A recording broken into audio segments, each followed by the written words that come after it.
All right, what's going on, ladies and gentlemen, ninjas and ninjets, listeners who have no idea who we are, what we do? My name is Tyler Austin. I'm the founder and CEO of REISift, and you're listening to the Ninja Cast, whether it be live or it be through a podcasting platform.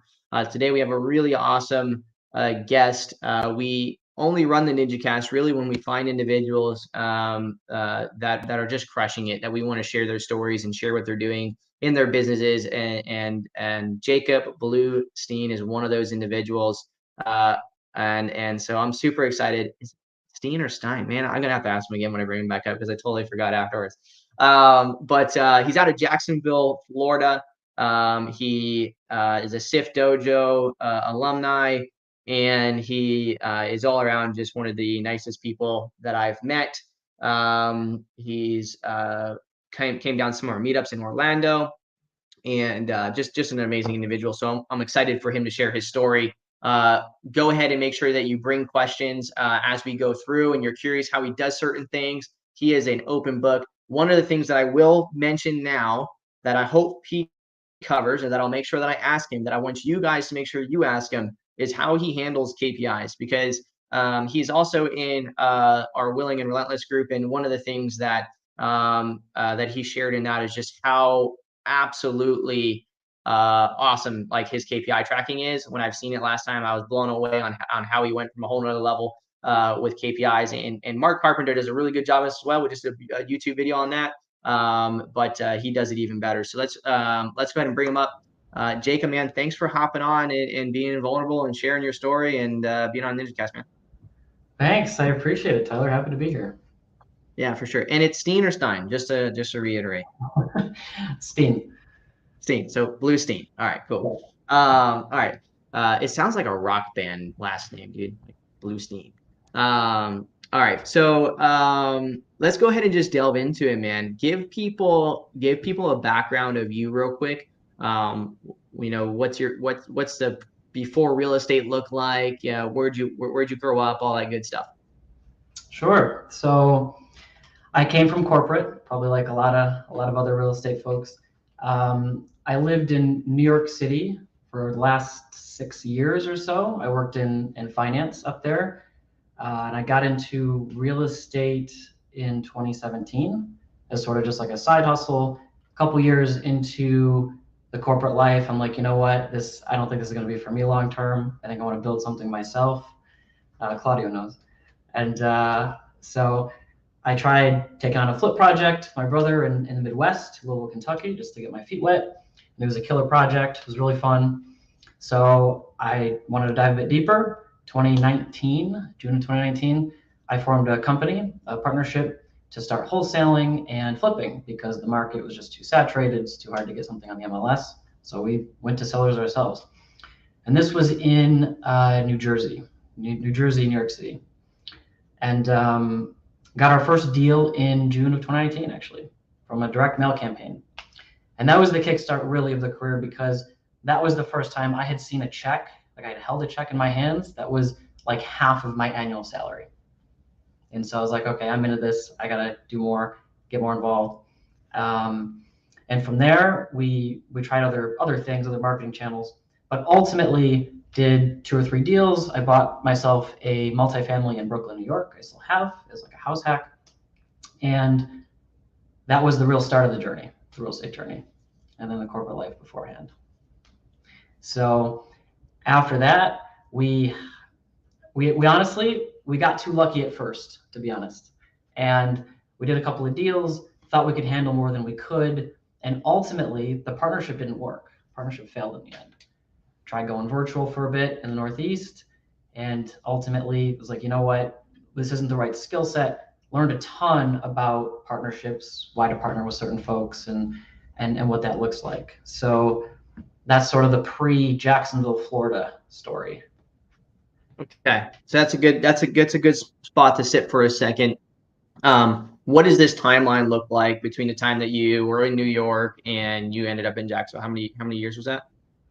About 6. About 6 years. Okay, Right out and of the college. first deal was in the later 2 years of that, or Mm-hmm. 2020, 2018? So 2017 technically was my first deal. It was the flip 2017. I did Okay. in the Midwest, but as a formal company, June of 2019.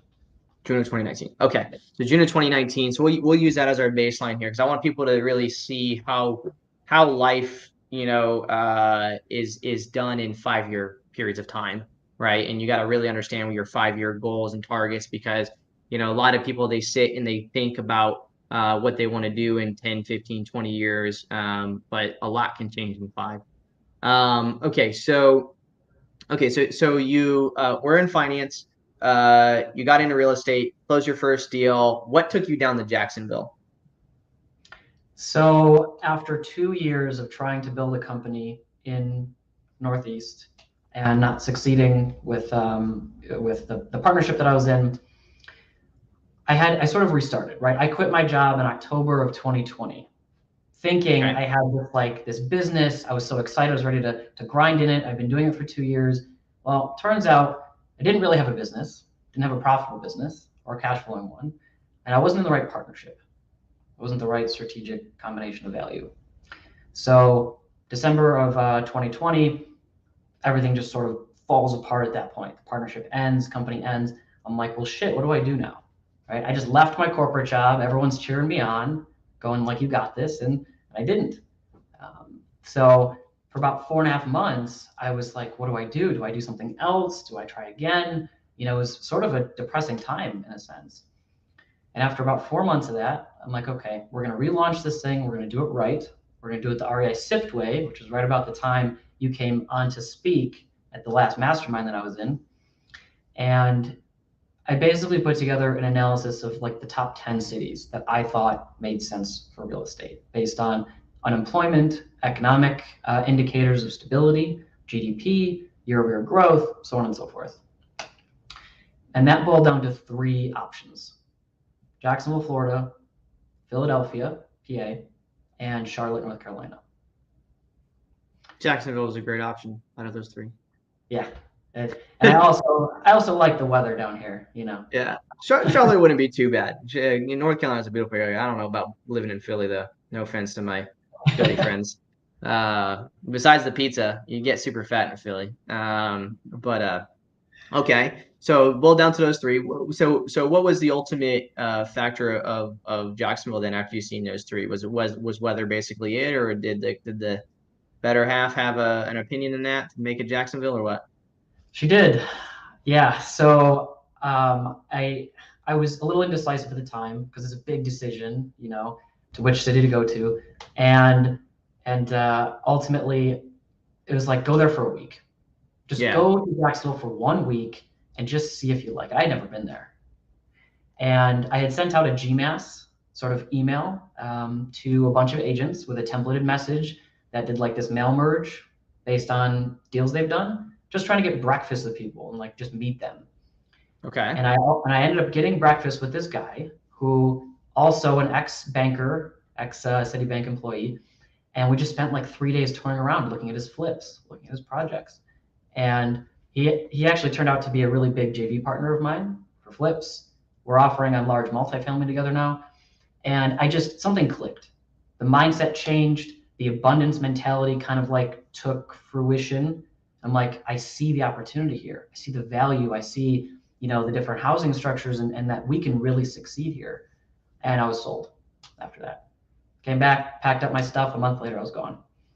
See, that's really crazy, man, because a lot of people have struggled to quit their job to begin with. You ended up quitting your job, and then you ended up actually being like, my business is failing, and you know what? Why not just move to a whole nother state I've never been to before, a city I've never been to, and try to start there when currently I don't have a job. But what I'm assuming made this successful, and this is something I want to talk about, is because I think it's important, right? People, when you're making a decision, what enabled you to be able to make these decisions? Like, what was the core thing? I'm assuming that like being a banker, being in finances and stuff, like you're probably pretty good with money. Did you focus on making sure that like I don't know, like what? nobody just ups and moves like that without having some sort of like plan. I don't know. It's just I can't fathom it because it's something I would even have trouble doing, right? Yeah, it did take a lot of planning beforehand. When I went to quit to make a decision, it took me a year of like planning out, okay, what's my runway here? Assuming this doesn't work out, and thank God I looked at it that way because it didn't, like I was expecting it to. I was like, I need to be able to support myself for 1 year on savings. Okay. And if I can't figure this thing out in a year, then maybe I'm meant to do something else. So that's a big thing, right? And I stress this upon a lot whenever I'm talking to anybody and they're asking me like, "Hey, should I quit my job?" And I'm like, "Well, how long could you survive if you didn't close any deals?" And a lot of people don't think like that. Like they don't think they're like, "Oh, well, gung ho, I'm just gonna quit and I'm just gonna like have zero money in the bank account," and then they go off, doing even sub twos and stuff like that, and taking on even more debt and obligation, and then things have a few bad months, and it gets really stressful. And so I figured that you probably had something like that in place where you had a cash runway and you had enough to take care of. So if you have that cash runway, you can focus on the things that matter, right? When you're coming into Jacksonville, it's not as stressful. You're actually able to look at the vision, not think about where you're at right now and paying your bills. You're able to think about, okay, how am I going to use this money the most efficient way? And what is it um, that could ultimately, make me on the street, make me go live on the streets versus not. And so that's super amazing. I think everybody should listen to that and just regurgitate. If you're in the point where you're like, I'm going to quit my job or I'm going to do this, like, hey, if you're going to quit your job, make it a plan, right? Just like if you're going to hire a new employee, make it a plan. Wait a quarter, hold back funds, and then hire that new employee in the next quarter, and make sure you have the funds allocated to do so. It's about building a business, right? And rather than just kind of like shotgunning your way through, the wild, wild west, right? Okay. Really, really awesome, Jacob. So let's talk a little bit about um, real quick where you're at now in Jacksonville, and then once we understand where you're at now, what your volume is now, and all that stuff, then we'll go back and we'll kind of catch up to how you got there. Cool. So give people an idea of where you're at right now in business, what your team size is, revenue, deal volume, what your focus is, and all that good stuff. Yeah, of course.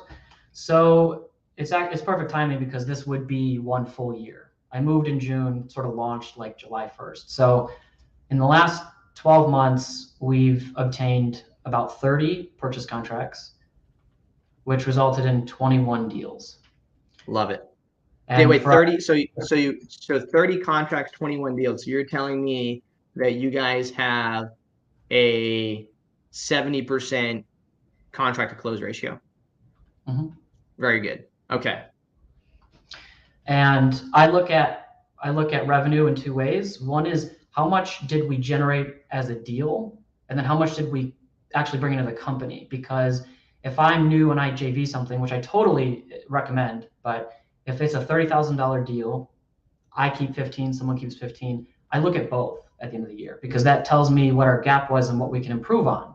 Because the easiest way to improve profitability would be to get a couple of extra land buyers, and I don't have to do any more deals, and I double, profitability on that specific asset. So those 21 deals has equated to about $670,000 in total generated profit, revenue, and to our company about 450.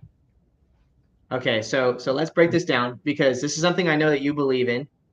Just because you've had two of the different business models. One that was like kind of like just blowing money and going, I don't know, just aimlessly trying to generate leads, and another that you realize that profitability is growth, right? Not necessarily the amount of deals that you're closing and all that other mumbo jumbo. So you said 600. How much was it? 600 and what was the total amount?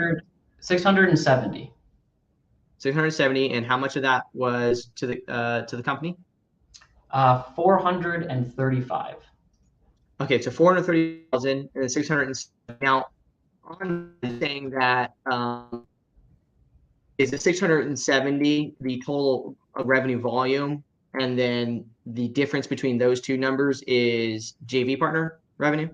JV partner and something I could have flipped, but I just didn't have that skill set or capability. So I So took an you assignment versus just flipping gotcha. it. Okay. So that's another concept that you've unlocked, was the fact that, hey, not everything needs to be wholesaled. I just need to increase my viability, add new ways, and analyze the deal based. How do I make the most money from it, rather than, just wholesaling everything. I love it. Okay. So what you're saying is that if next year you didn't do any JVs and you flip some properties instead, and you maintain the same deal volume, that you would be able to increase your total gross to the house by 250 grand roughly. Mhm. Right? Which is really amazing way to look at it, right? So your potential for growth without spending any more money is huge. So out of that 435,000, how much marketing spend and whatnot did you guys do? So our monthly overhead, which is inclusive of my salary, I'm a big believer in the profit first model. Strongly recommend that book. So our monthly nut is around $10,000 to $11,000 per month, inclusive of my salary. About 4,000 of that is marketing, 3.5 to 4,000, and then there's about 1,000 in general software, like continuing education, going to conferences, stuff like that. Okay. So here's the big thing. You just said something I really want to hype on. It's the fact that you have your software stack. So it's the software suite that you use in order for your business to function and operate. That is typically always should be fixed, right? It stays at fixed value. Usually you get annual plan types of tools because they're business, and you save anytime that you do that, and most 2 months or so, pretty average. And so you can reduce and save about, well, in that case, if it's 1,000 a month, depending on if those are, that'd be 12,000. Be able to save $2,000 a year if you're doing annualized on those on that example. But the $4,000 a month is what continues to kind of escalate in scale as you continue to make more money. But even there, if we just say, hey, marketing dollars, 4,000 times 12 is 48. Is that 48,000? Okay, so $48,000 to be able to generate 670,000 in gross volume. It's crazy when you say it out loud. Yeah. Yeah, that's insane. $670,000 of volume, whether it's JV'd or not, right? 670,000 of money earned from $48,000 in marketing spend is phenomenal. That gives you an ROI, 48,000 divided by 670,000. That gives you an ROI of I might have just did my math wrong. I think it's a 71% net profitability from a marketing spend perspective, which is freaking awesome. That's huge. So, and on top of that, not only that, but even with you JVing, if 430,000 is what you took home, and your company with salary, by the way, it's $11,000 on a high month, so 132,000, 430,000 minus 130,000 is still 300 grand to the house in just net profit, net profit after expenses and after your salary, which is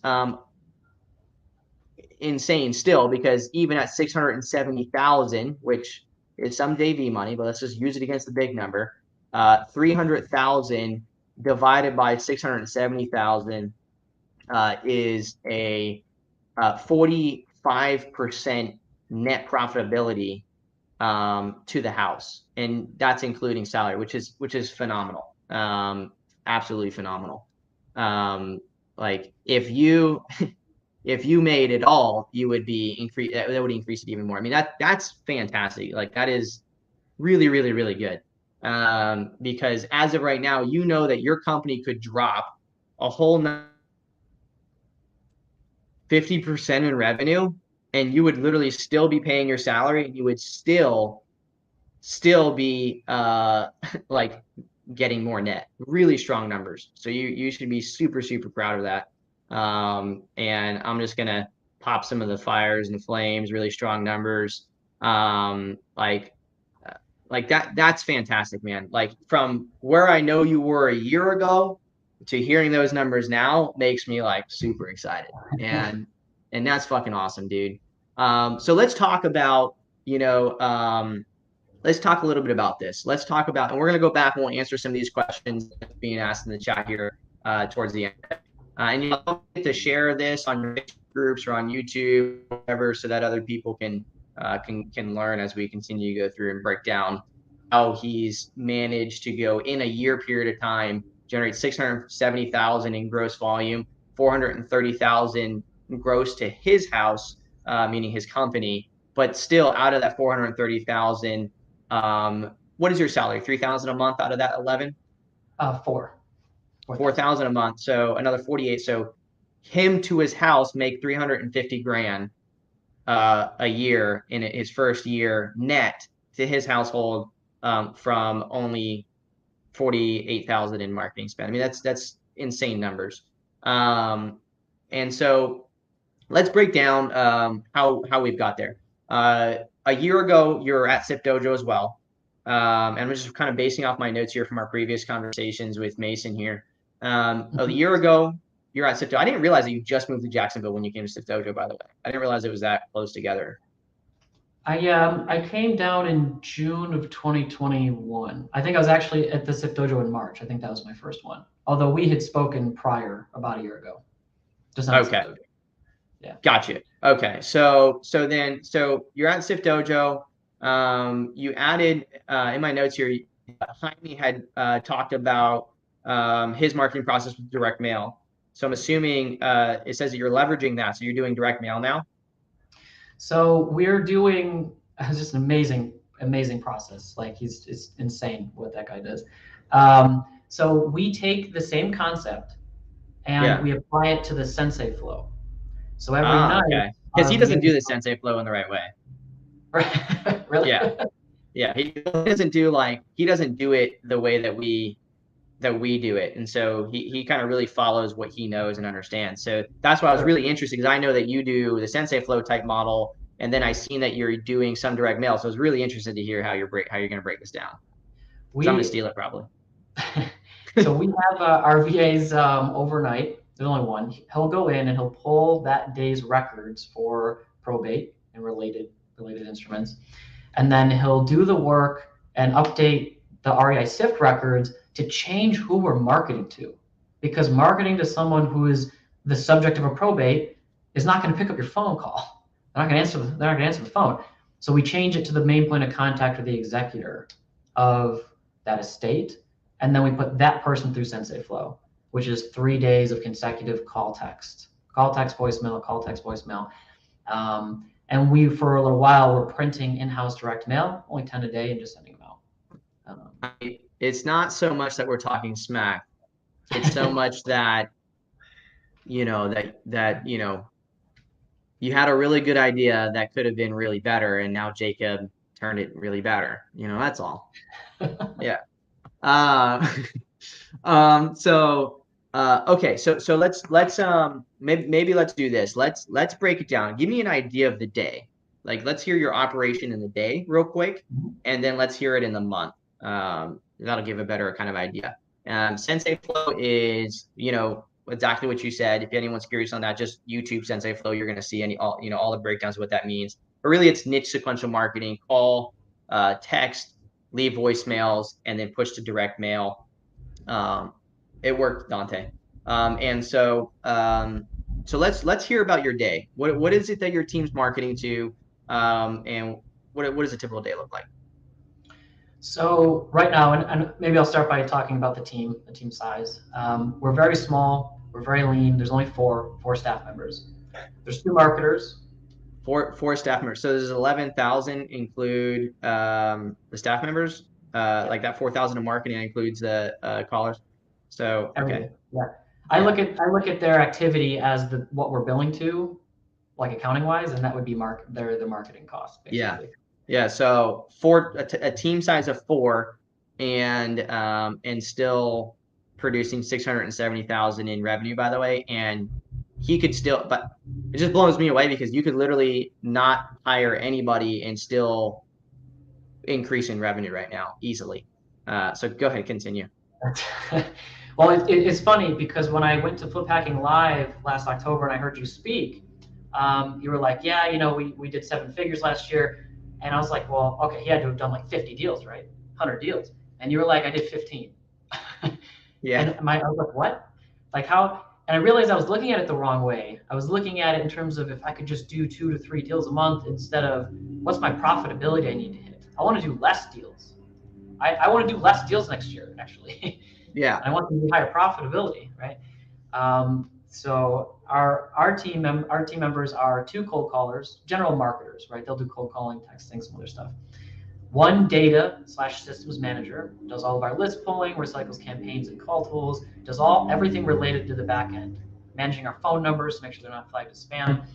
And then my last hire, which was about 2 months ago, and it took me forever to overcome this barrier, but was hiring a lead manager, and it changed my business fundamentally. It was huge impact.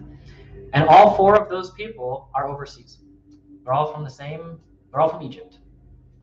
Egypt. What was the first one? Was it 2 cold callers, 1 data manager, or what was the one that I'm missing there? Yep, 2 cold callers, 1 data manager, and 1 lead manager. And are those cold callers doing bulk cold calling, or are they the ones in the Sensei flow? Or are they doing both? They do both. So we're probably 80% bulk cold calling at this point, and then we do Sensei flow in small portion for very niche records like probates.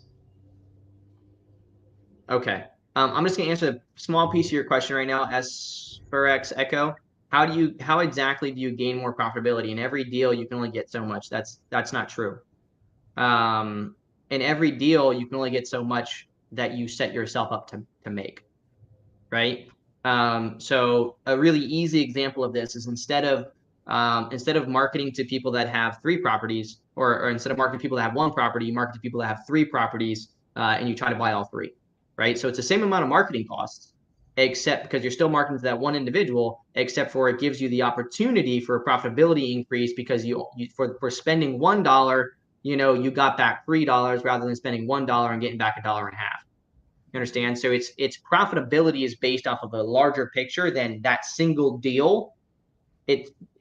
Only being able to make you 15,000 from a wholesaler. The other way to increase profitability is instead of wholesaling that deal for 15,000, you flip it for 30. But you can't make those decisions to do that unless you're smart and you have money set aside. Because if you were to wholesale it for 15,000, the question to ask yourself now is, hey, am I going to use this $15,000 over the next 3 months or 4 months? If I'm not, then I might as well flip the property because I'm going to make 100% more money, and I'm not going to need 3 months anyway, or 4 months or whatever. So it's fundamentally changing the way that you think about what a deal is and how to create money in real estate. And so just some ways to think about that. Yeah, it's big. It's just trying to make sure that you look at the whole picture, right? And it's a huge part of it is who you start marketing to and the processes in your business, team size, all that kind of stuff. So 2 cold callers are out of Egypt. You're the second person I've heard have a caller out of Egypt that are performing very well. So I think that's becoming a bigger thing. A data manager. Is this data manager VA the same one that goes in and sends the direct mail? Yeah. He puts together, he does all the research overnight and then does our list pulling as well and all the backend systems. Okay. Well, they're not sending direct mail. They're just putting that person into gathering the phone numbers and then having them Sensei float. Correct. Yeah. So we use a mail merge software through a Google Sheet where he just puts in the record and then it generates a mail merge file. I can send to my printer here in my office. And then he assigns that using the sequences, he assigns those records in REISift to prospecting. And then the next day, one of our cold callers just knows to go into that bucket. And so you are sending direct mail to those still. You're adding them. He's populating the information. It's mail merging it, and you send it to the printer that Jaime had mentioned with the ink. And except now I understand. There's zero. We don't write in the names or addresses. We just use a really good-looking font on a Google Docs template that looks like lined paper.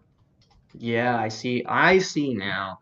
That's really smooth. And so here's one thing I want to mention, because this is where a lot of people at this point where you're at in business right now think that they need to hire more people. Meaning the reason why is because the person who's responsible for doing that task just never does it.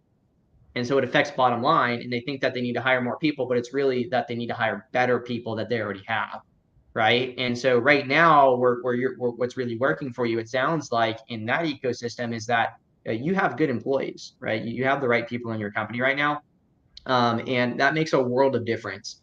And so that's super awesome. Okay, so you have two callers. They're doing a combination of bulk marketing. What kind of data are they doing bulk marketing to? Is it for certain hours of the day or what? So one is full-time in the dialer. That's all they do. And the second person is split time, half Sensei Flow, half bulk cold calling. We're not super strict about the time of day. However, I did change their shifts to be 12 p.m. to 8 p.m. because I noticed our response rates were just a bit higher in my market after like noon, from like lunch onward. Whereas people you talk to in the morning were usually just kind of pissed off that you called them. So. Okay. So essentially, tell me if I have this right. Okay, you have you're on a business plan of REISift, and are you using call tools or ready mode? Call tools. Okay, so you're using call tools. You're sending a data set from REISift to call tools on a daily or a weekly basis. Are you sending those campaigns? It's usually every couple of days when they run out. Okay. Yeah, So you're sending over a batch of records. You're tracking the amount of attempts that they're doing on those records when you send it over. And once you send it over to call tools, they dial through that list, and then it updates your filter in REISift. So then you select that filter and you send it back again for another campaign. You you just have one VA that you're literally doing that every 3 days. They get a new batch of records. They're constantly updating. As they generate new leads and as they get wrong numbers and all that other stuff in call tools, that information is being pushed back to REISift. If it becomes a lead, you probably have a sequence to create the task for your lead manager. We'll talk about that in a second. And then you have this other individual that for half of the day, they're going into that bulk dialer and working on some of those records. But then for the other half of the day, they're going into REISift and they're just doing the Sensei flow against those people that they're not reaching. Meanwhile, this admin VA, this data manager, is the one probably sending these campaigns over and managing that data. Or are you still sending the campaigns, or they're doing that for you? Nope, they do that for me. They do that for you. So this data manager's VA is sending this to call tools. Once it finishes, they communicate with each other, they send it back. And then as these records are becoming exhausted, they're going in and they are updating those exhausted records, specifically in these niches you're focusing on, like probate data, with the executor. So they go in and do some research, update that data, which creates a mail merge file that you then send to your printer. It prints out direct mail for you. You go drop that off probably every 3 days or something like that. And you're sending out that direct mail, which has a return call number. I'm guessing that goes inbound to air call or something like that. Phone number. A dedicated air call line. A dedicated air call line comes inbound, which your lead manager then handles. And at the same time, that mail merge is going over to your printer. Because of sequences, it's also automatically creating a task or assigning those records to this 50/50 cold caller that's doing the Sensei flow and not the Sensei flow. And so his first priority in the morning is to go in there and call through the people that were exhausted and that got information updated, and then hop back on the dialer. Yes. Is that relative right? Yeah. There are two buckets we use. That's exactly right. So we have Sensei Flow just dedicated to probates for the high-me method, and then we have a general bucket, because once we've called through 3 or 4 times in call tools, if I haven't reached you by that point and you meet certain qualifications, not probate, I'm going to pull you out of that process and push you into Sensei Flow, so you can get a more dedicated attention to it. We call that like the general bucket. So that's exactly the same process. That's exactly what we're educating right now on the Data to Dollar Challenge, actually. So create the bulk method, and it goes down, and if it hasn't been reached via bulk method after a certain amount of attempts, we select those records and we say ready for Sensei. It passes it over to the Sensei flow, and then it just kind of works and gets churned through there. I'm curious with your bulk dialing, are you doing any sort of two different skip tracing providers at all kind of methodology with that, or are you just doing one single skip tracing and then pushing it through the flow? So we are, for a small portion of records, everything goes through REISift to start, right? New data comes in, list gets skip traced through REISift. The records that don't have any results get skip traced with Skip Genie, and then we add a tag for that. So we do have that filtering. And now we're adding in a third skip at the exhausted point. At some period of time after we've tried calling you 5 or 10 times, that's something we need to re-skip trace.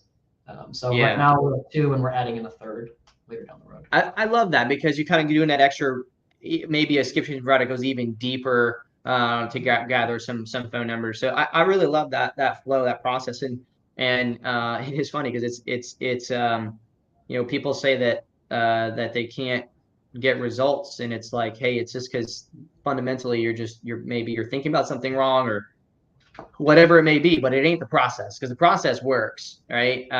It's just there's something else that you're missing, and that's why some people are successful and some people aren't. And obviously, you're one of the ones that are. So I'd like to know real quick though, because that makes complete sense to me. That's how we've sort of built like the business here, which came from you. This was your flow, I think, before it became the Data Dollars Challenge. This was just one of your educational videos from. Yeah, it wasn't a challenge yet. But we built it. It's easy to get lost in all of the people you can market to. Like, oh, I got to hit delinquent, absentee, whatever. It's like you don't. You just take stacked, vacant, and ouchies, and you create a consistent marketing flow for them. If you want to build above and beyond that and do like deep prospecting or go, like you can.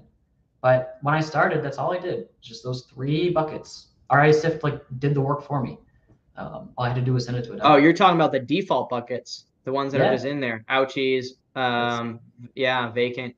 Yeah, that's really interesting. We in the Data Knowledge Challenge now, we actually turned it to where we kind of simplified even more because people were still overcomplicating that, right? Where we say, hey, just choose one vexation, whether it ends up being stacked or vacant or anything, and just work from the top down, because if it's stacked, it's going to be at the top, and vacant will be, spitter splattered in there.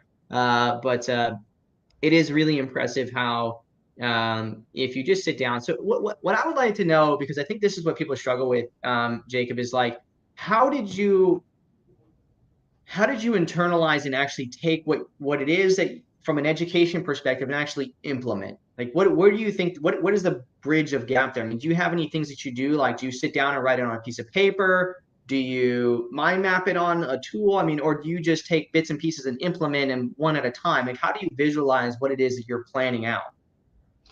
So from when I got started with REISift and this new company a little over a year ago, I sat down, and at the time it was a different challenge, right? It was the auto lead gen challenge. But yeah, I sat down, I took like tons and tons of notes, and I said, you know what?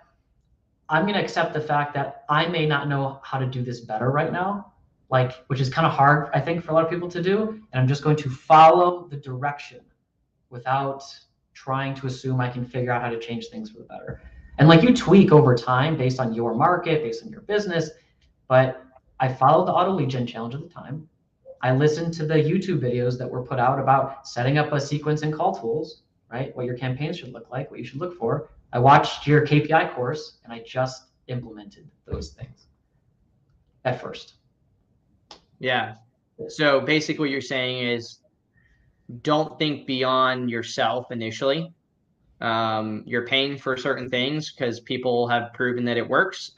Just implement, trust the process, do a bit at a time. And then as you get proficient and prove to yourself that you can be consistent with even that, then start taking the experience that you gain and altering and creating your own process and flows from that and document those and turn them into what it is that is blue sky, right? Exactly. Like now we have a trainual that's fully built out for our company and our processes and how we do certain things, right? Yeah. But we couldn't have gotten there if we didn't take a lean and more frugal approach and just followed the REISift methodology. Whereas the place I came from before that, and it's not to be bashful or anything, it's like taking direct mail as your primary approach. A lot of people have to put 10 or 15 grand in the hole before they see a deal. And there are plenty of people who do extremely well with direct mail, but that didn't fit my risk appetite. Hiring one cold caller is easier to stomach, and scale up from there. Yeah, and it's not to say that, like, because I get this all the time. It's not to say you can't do that, right? Even in being an REISift user, we have a lot of REISift users that literally just use REISift just to upload data, export to send direct mail campaigns, and that's all they use it for. And that's fine. You can do that.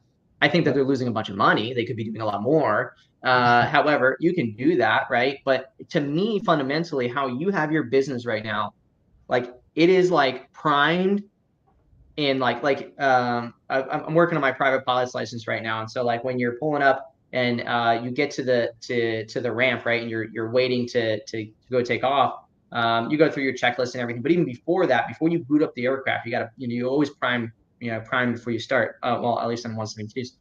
And so that's how I look at it. Like right now, you're primed already, right? You've done all that. You're already at the stage to take off, but your business at this very moment, it still hasn't even taken off from the runway.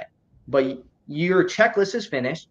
You have primed the aircraft. You have fuel. You've done everything that's needed to make sure that like you're ready to ramp. And as soon as if you hired like another VA and you to handle another type of data set, right?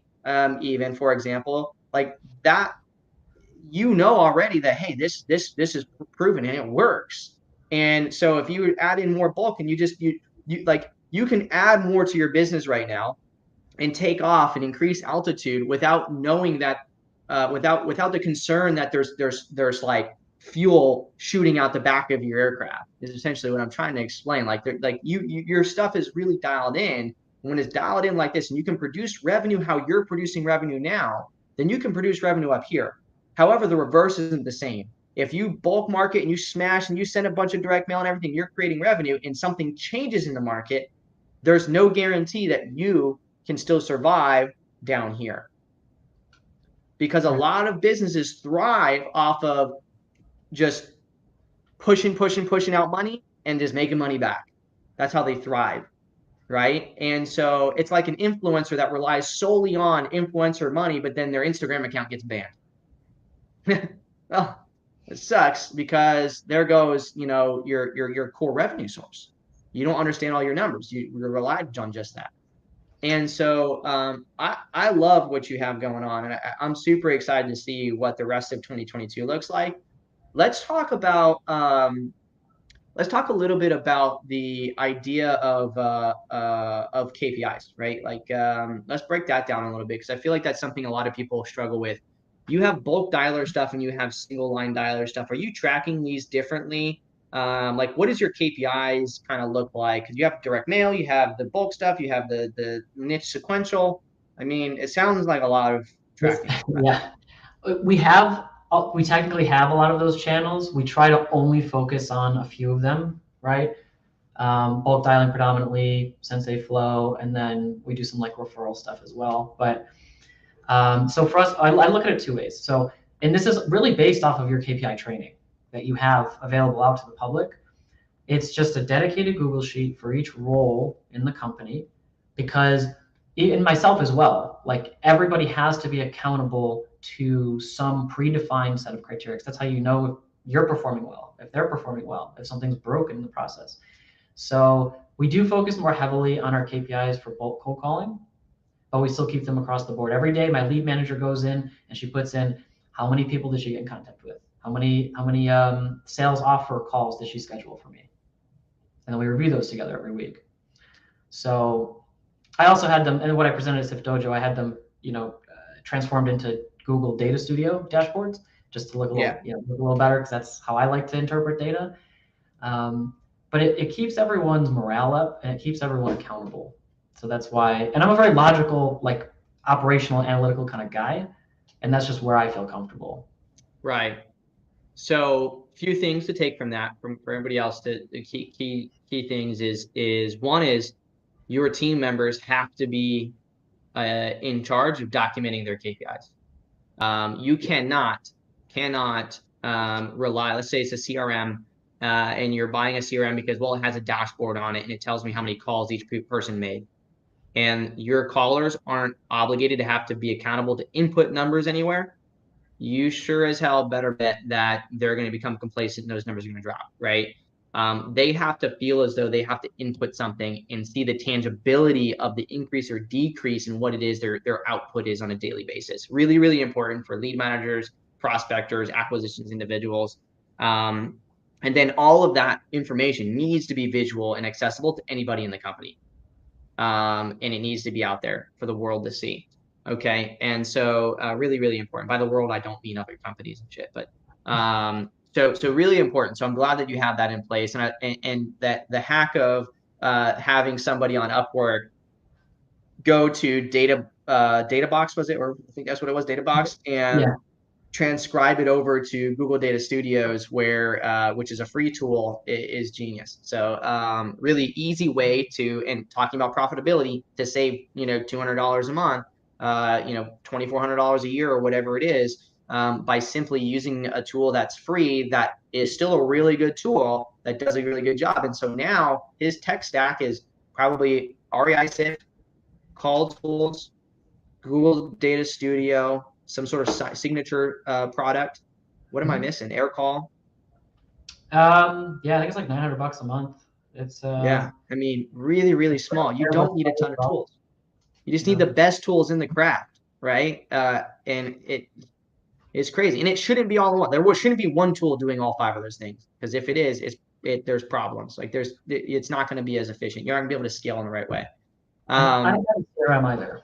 So REISift is my CRM. REISift is CRM. Makes sense. Are you using, as of yet, the offers feature in REISift?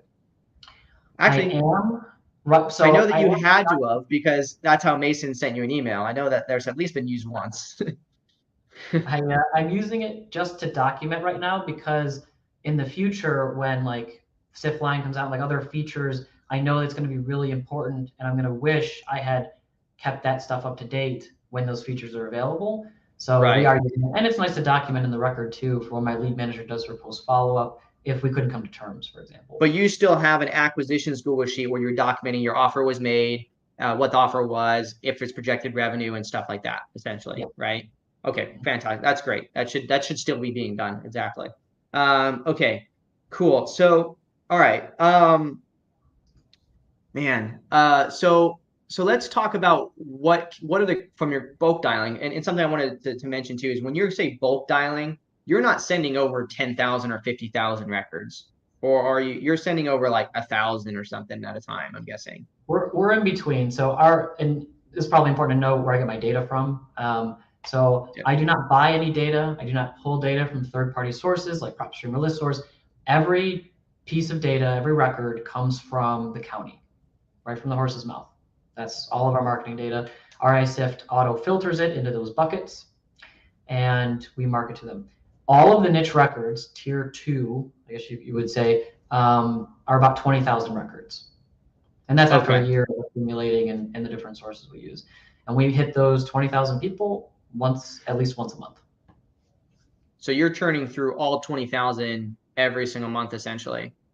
Roughly, yeah. And so when you bring in, let's just say this month you bring in let's say it's 150 new probates. Like, how do you handle those brand new ones versus the old probates that you haven't reached yet? Is there anything to handle those separately than the others, or do they just get added into the 20,000 campaign? So when we started our dedicated probates process, which would have been like May or June last month, those people now, the new probates, go into a different flow. They're only Sensei flow. They get added overnight and they go right into Sensei flow initially. Everyone beforehand who was deceased owners, which could include 3 or 4 different instruments like obituaries, probates, death certificates, so on and so forth, they're still in the bulk dialing cycle for the moment.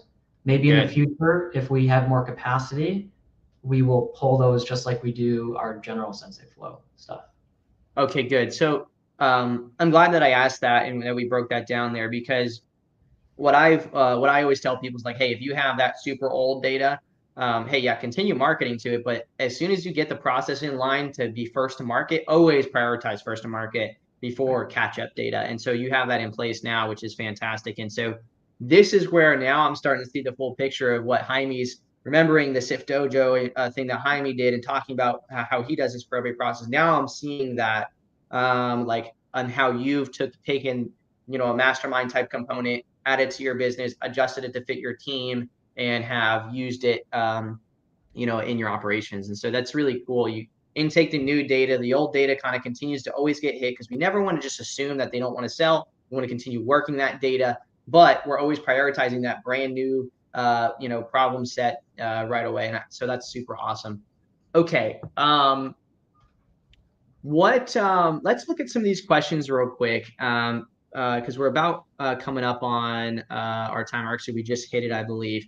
But I want to see what do you guys do with net profits? Of course, it's take-home money, but do you invest net profits back into business? If so, what areas? So how do you look at this right now in your business? So that's a very dangerous phrase. Do you invest back in your business? So we do, of course, there's tax in there as well, but the net, I will invest a very small portion of it on things that I think will increase our leverage in the near term. And it does not include hiring more people. So like going to SIFT Dojo, for example. I recently joined a sales class that a couple of friends of mine from the market are in that have had really good results for. And it's the system that we use. Very small things like that.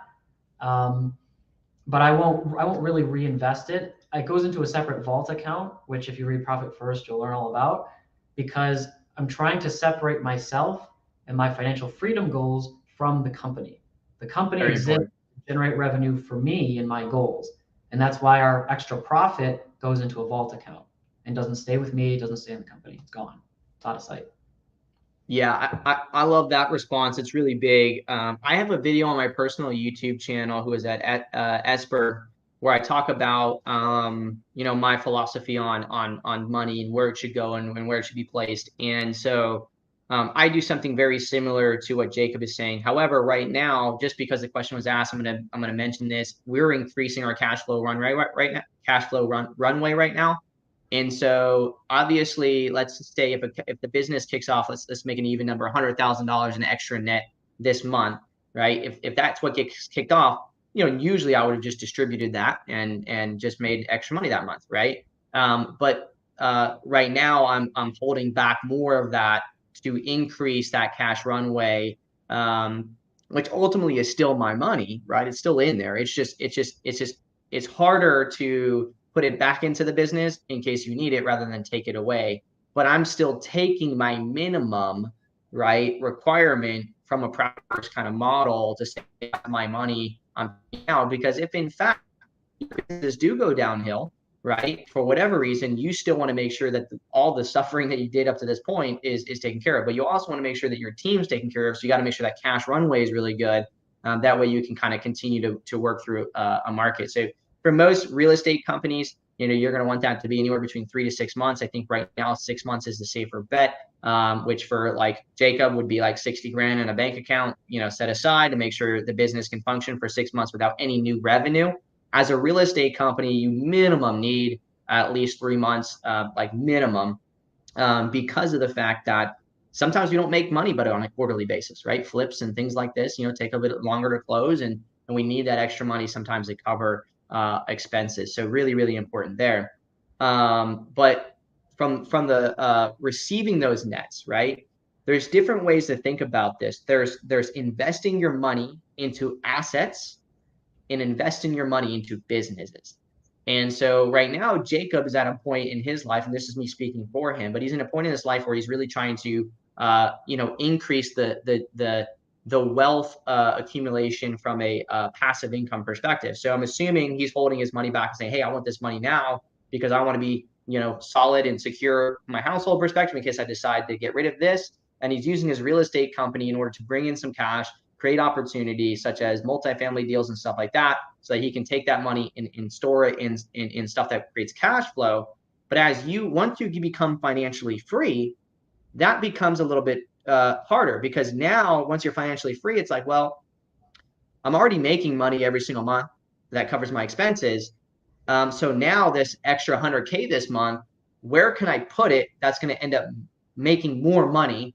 Because I don't necessarily need more passive, but I'll be okay with making another extra 20 grand a month, right? And so like for me, sometimes I find myself saying, hey, I'm going to take this net, and instead of putting it into a commercial deal, I'm actually going to put it over here and put it into uh, something at REISift, because that's me investing in an investment. It's just that investment happens to be my company also. So it really just depends on where you're at in your life.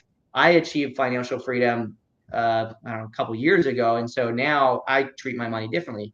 Jacob treats his money based off of his plan, but the biggest thing is his plan is there, and you can see that, and his business works that plan. And so a lot of people get tripping where it's like, instead they're working in the business and they're a slave to the business, rather than the business bolstering and creating what it is that Jacob wants to do in the next 5 years, 6 years, 10 years. I don't know. And of course, I'm speaking for you, Jacob. You can, say whether that's right or wrong, but I'm assuming that's the idea. That's how I look at it.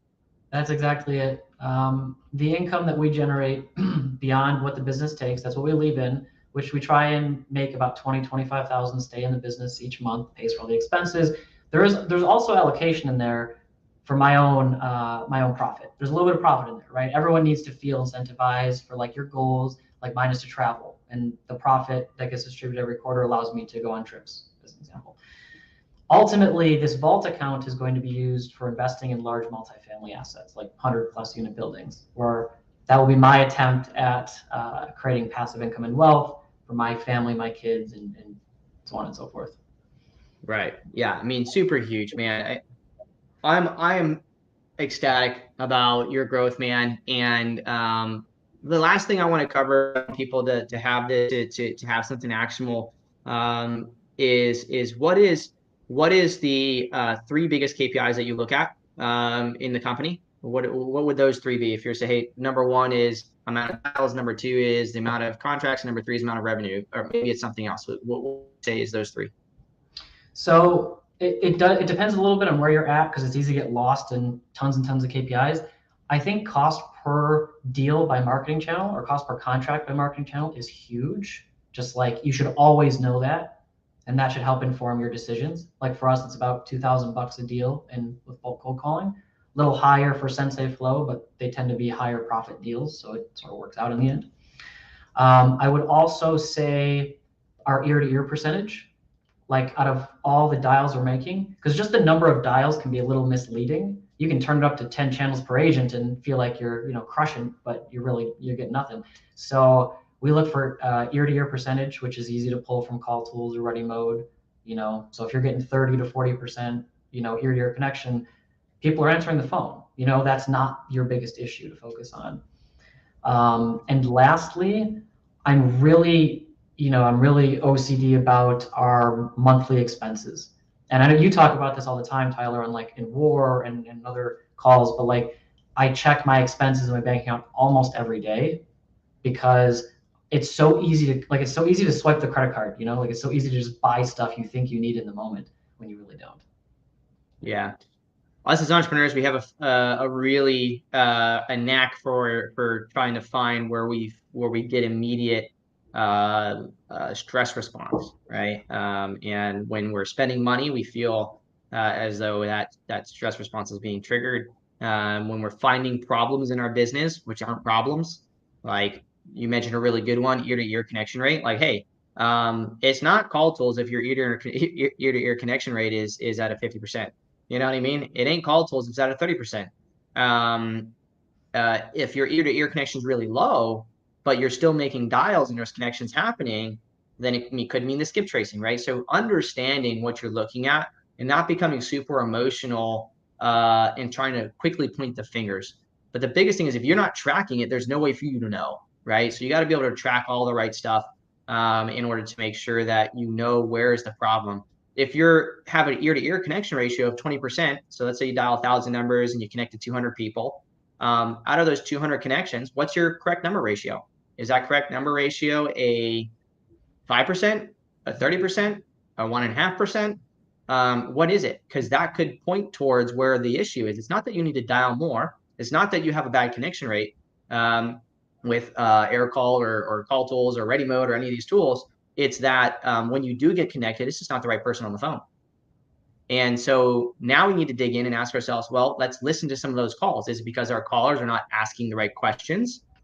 Or is it because we're not getting the right phone number? So let's take a second. Let's dial through 100 dials manually, and let's see what it is if we do it manually, because that's the way that we sure as hell know if it's accurate or not accurate, is by doing it manually, just like anything else, right? And so really, really important topics that really make a lot of newer investors struggle. And even big investors fail because they received a bunch of money up front by just blasting. Things change a little bit, and then ultimately they focus on the wrong KPIs. So I love that. Okay, Jacob, due to time, the last thing I want to ask you is if you were to give advice to individuals just getting started or at scale, what is the one thing that they can do in their business process wise in order to have the most impact? Kind of a hard question, maybe. Well, it's easy to just say KPIs, which is tempting, right? But I think what helped me a ton, like 3-4 months into this past year, this journey, having in your community the other investors or that are reputable people, that they're doing well, they're succeeding. Ask one of them if you're friends with them, or provide value if you're not friends with them. Somehow strike up that conversation and have other people critique what you do. Not in like oh, you're doing great, like actually give you the hard feedback that you don't want to hear. Tell you what you're doing wrong. That's been pretty simple, and the ROI has been huge for me. Like in our sales process, for example, having a good friend of mine here critique it and say, you're asking the wrong questions. Here, look at this script. Here's how I do it. And implementing that, huge. Didn't cost me a dime. Didn't take a ton of time. Very big impact. That'd be my suggestion. I love that. So some easy ways to do that is obviously masterminds, simply reaching out and asking, providing value, communities, right? Providing value in communities before you start asking too much, right? Like in the REISift community, we see a lot of people ask a lot of questions, but they're not really giving back as much. So giving resources, helping out people recognize that, and then when you come to them for help, they'll be more open to doing so, right? I love it, man. Lastly, to exit, what does the next 7 months look like for you? So not giving into the urge to hire more people, right? We're going to refine and finish documenting. The last hire in my company for the foreseeable future is going to be an acquisitions manager at some point in the next couple of months. I'm going to try and step out of that role if I can. If I can't, that's okay.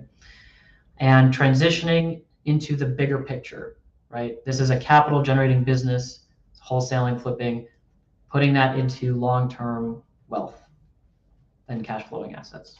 That's what the next 6 months or so looks like for us. I love it. I love it. I love it, man. Thank you so much for coming on and breaking it all down. I'm sure that some people might be reaching out to you or trying to reach out to you. So where can they find you, man? So you can find me on Facebook. I'm in the group. I'm in the REISift community. You can email me, Jacob at sell2 Blue Sky Jacks. You can really reach out to me, Instagram, Facebook, whatever. I'm happy to help. REISift has given so much to me. I have no problem helping other folks in their journey. Love it, man. Thank you so much. I appreciate you taking the time out of your business. And I'm sure I'll see you very soon.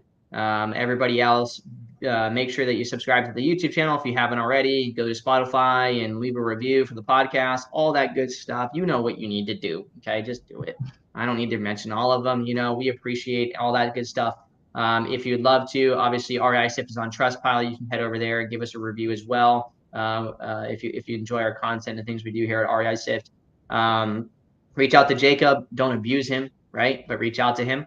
And maybe he's got something for you guys, resource or something like that. Maybe he can send you a screenshot of his dashboard or something like that in order to give you guys in the right direction. Who knows? Okay. You don't know until you ask. Okay. Thank you all so much. Thank you, Jacob. I'll see you guys in the next one. Bye-bye. Thanks, Tyler. Appreciate it. Yeah.